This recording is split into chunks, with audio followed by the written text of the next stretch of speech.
네, 노사 양측의 합의점을 잘 찾아야 될 텐데요. 혹시 협상이 결렬되면 체포영장 발부나 강제 진압, 노조와 경찰력의 충돌 등 우려가 커지고 있습니다.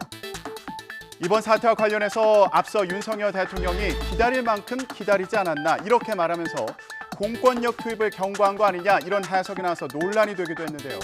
그래서인지 다음 날에는 언급을 피했는데 협상이 중단된 뒤 어제 아침에는 불법 행위를 풀고 정상화해야 한다고 말했습니다.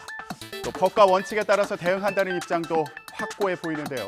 대통령실은 이번 파업 사태를 사회 질서와 원칙을 세우는 터닝 포인트로 보고 있습니다. 조은지 기자가 전해드립니다.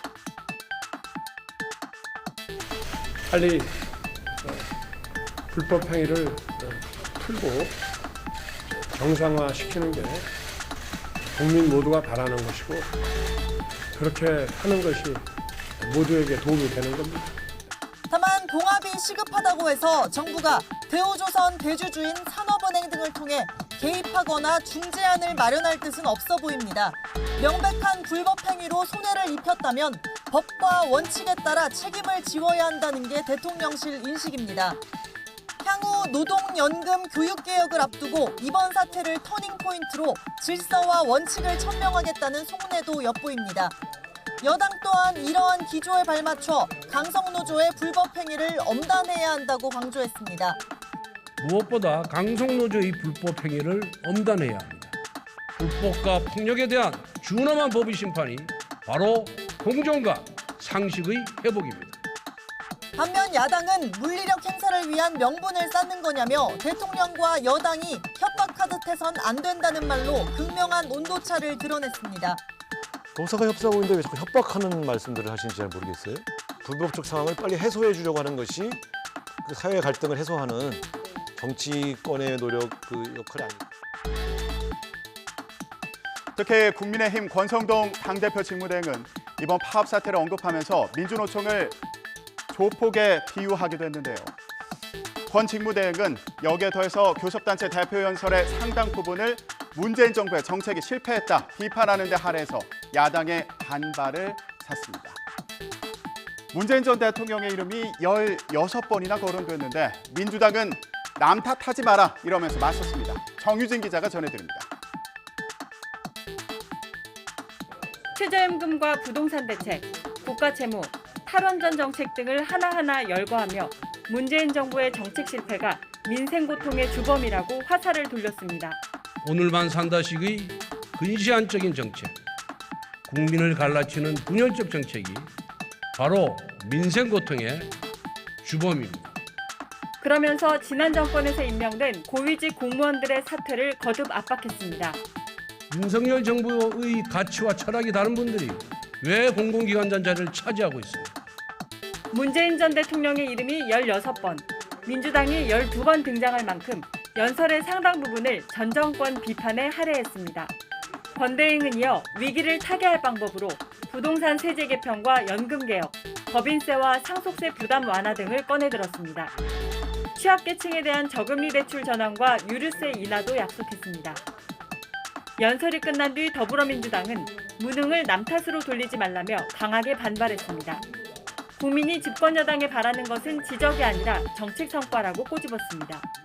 전 정부와 민주당 탓만 할 게 아니라 집권 여당으로서 또 정부로서 새로운 성과를 보여주는 것이 국민이 진정 바라는 바다, 이것을 새겨듣는 그런 시간이 되시길 바랬는데 완화에 방점이 찍힌 여당의 규제개혁 기조에 대해서도 마구잡이로 일을 푼다고 경제가 살아나고 민생에 도움이 되는 게 아니라며 평가절하했습니다.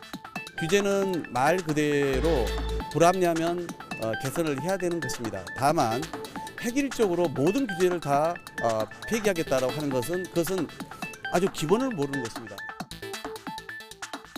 교섭단체 대표연설을 통해서 뜨겁게 맞붙은 여야.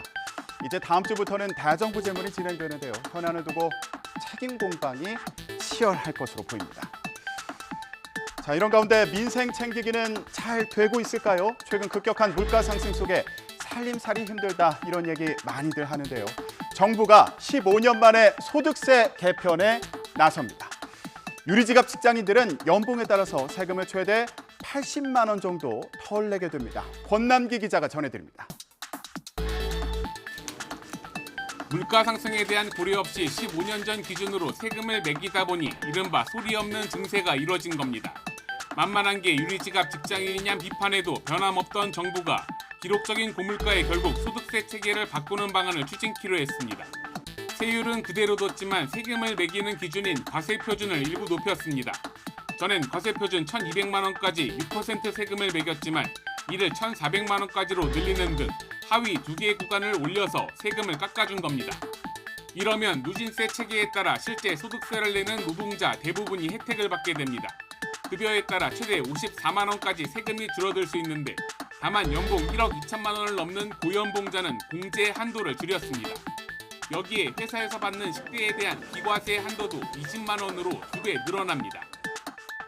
이러한 소득세 개편을 통해 1인당 최대 80만 원 수준의 소득세 부담이 줄어들 것으로 예상됩니다. 여기에 부동산 세금에도 변화가 생깁니다. 다주택자에게 적용되던 종합부동산세 중과세가 전면 폐지됩니다. 기업 경쟁력을 높이기 위해서 법인세도 6조 8천억 원 깎아주기로 했습니다. 오인석 기자가 설명해드립니다.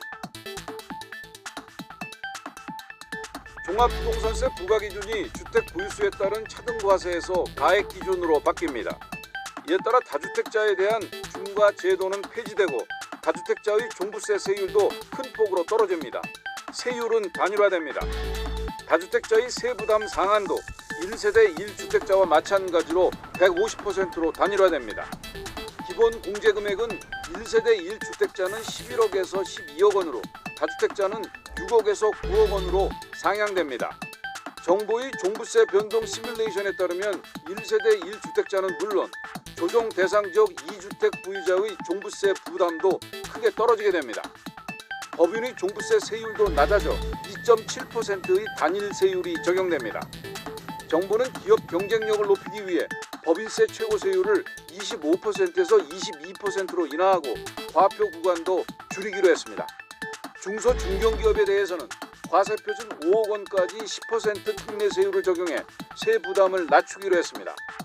반도체와 배터리, 백신에 대한 투자 촉진을 위해 대기업의 국가전략기술 시설 투자 세액 공제율이 6%에서 8%로 상향되고 스톡옵션 행사이익 비과세 한도가 연간 5천만 원에서 2억 원으로 대폭 상향됩니다.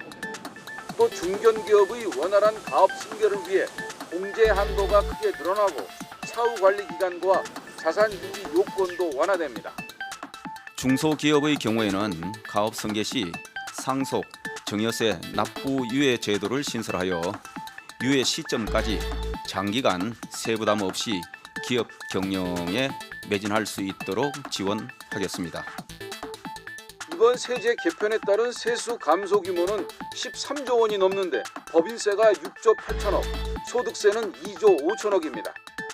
고소득층보다는 서민 중산층의 세수 감소가 컸고 대기업 감세가 중소 중견기업보다 많았습니다.